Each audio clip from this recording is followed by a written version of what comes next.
আমি এখন যাচ্ছি তারাপীঠ মহাশ্মশানে, যার কথা আমি অনেক জায়গায় শুনেছি, অনেক গল্প উপন্যাসও পড়েছি, কিন্তু এই ফার্স্ট টাইম আমি নিজের চোখে দেখব, তোমাদেরও দেখাবো। এটা হলো সাধক বামাখ্যাপার সমাধি মন্দির। মূল শ্মশানের রাস্তা শুরুর আগে একটা বিশাল চাতাল মতো চত্বর রয়েছে, সেখানেই রয়েছে এই মন্দিরটা।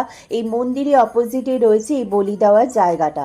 সাধক বামাখ্যাপার মন্দিরের পাশেই রয়েছে মা তারার চরণ মন্দির, এখানে মা তারার চরণ রয়েছে। আর এই চাতাল চত্বরেই দেখলাম ঠাকুরের পুজোর বিভিন্ন জিনিসপত্র নিয়ে, ঠাকুরের জিনিসপত্র নিয়ে ছোট ছোট গুমটি মতো দোকান রয়েছে, একটা ছোট মন্দিরও দেখলাম। শ্মশানে যাওয়ার রাস্তাতেও ছোট বড় অনেক মন্দির দেখেছি। এখান থেকে শ্মশানের রাস্তা শুরু। এখানে কিছুক্ষণ আগে যজ্ঞ হচ্ছিল, তার থেকেই ধোঁয়া বেরোচ্ছে। আর শ্মশানে যাওয়ার রাস্তার এক ধারে দেখলাম সন্ন্যাসীরা সব আগুন জেলে বসে রয়েছে। আর এই অপোজিটে রয়েছে এখানে জঙ্গল মতো এই জায়গাটা। আর এই রাস্তাটা একদম ঘুটঘুটে অন্ধকার ছিল, কোনো রকমের কোনো আলো ছিল না। যেটুকু আলো হচ্ছিল এই আগুনের আলোতেই যেটুকু আলো হচ্ছিল।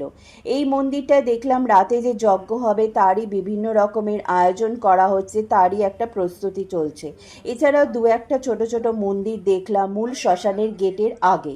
এটা হলো মূল শ্মশানের গেটটা। এই গেটের সামনে যখন এসে দাঁড়ালাম দেখলাম একটা মৃতদেহ আনা হয়েছে দাহ করার জন্য, তাই এখানে আর বেশিক্ষণ দাঁড়াইনি, এখান থেকে চলে এলাম।